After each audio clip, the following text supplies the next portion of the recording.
Edward and Fransley here are to present to you how in this scene in this Hurston novel, where the characters Matt, Lum, and Janie take part of a mule being treated poorly, and Janie is disgusted at their behavior and attitude towards the mule. This specific scene will be demonstrating a parody to you.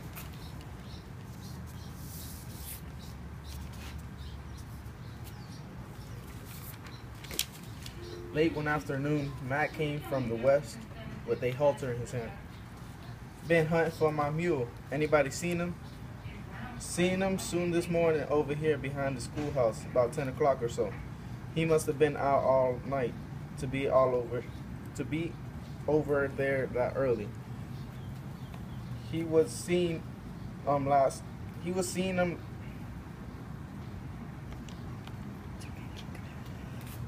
he was seen him last night, but I couldn't catch him. Let's catch Matt's mule for him and have some fun. Now, Lum, you know that mule ain't aiming to let himself be caught. Let's watch you do it. When the mule was in front of the store, Lum went out and tackled him. The brute jerked up his head and laid back his ears and tackled him back. Lum had to run for safety. 5 or 6 more tackled him. Tackled men left the porch and surrounded the fractious beast, goozing him in the sides and making his beast, goozing him and making him show his temper. Everybody was having fun at the mule baiting, all but Janie. She snatched her head away from the spectacle and began muttering to herself, "They ought to be ashamed of themselves, teasing that poor brute beast like they did, like they is. Done been working to death, done his run with mistreatment, and now they got to finish deviling it to death. Wish it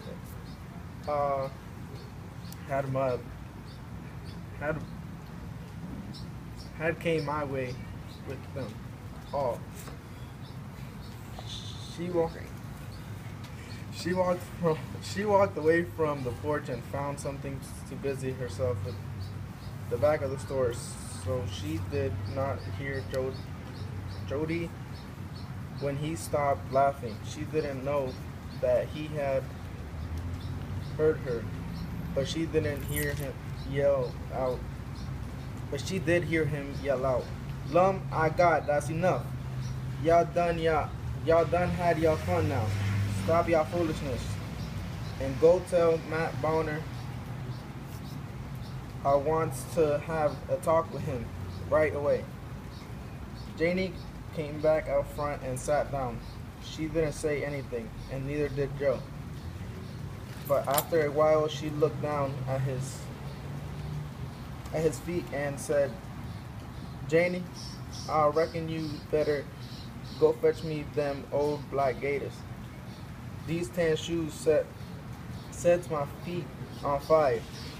Plenty room in them, but they hurts regardless." She fumbled around long enough to get her face straight.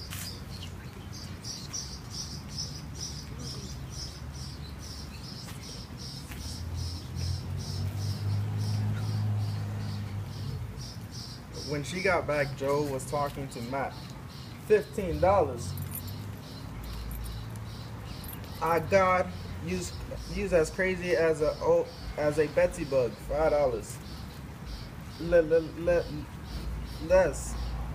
We stack a compromise, Brother Mayor. Let's make it 10. $5. If that mule is worth something to you, Brother Mayor, he's worth more to me.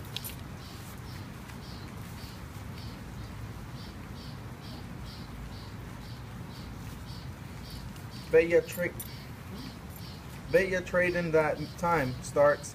That mule is liable to be dead before the week is out. You didn't buy him for no work. I brought him that varmint to let him rest. You didn't have gumption enough to do it. Jody, that was an almighty thing you to do. Ain't everybody would have thought of it, cause it ain't cause it ain't no everyday thought. Freeing that mule makes my almighty big man out of you. Something like George Washington and Lincoln. Abraham Lincoln, he had the whole United States to rule, so he freed the Negroes.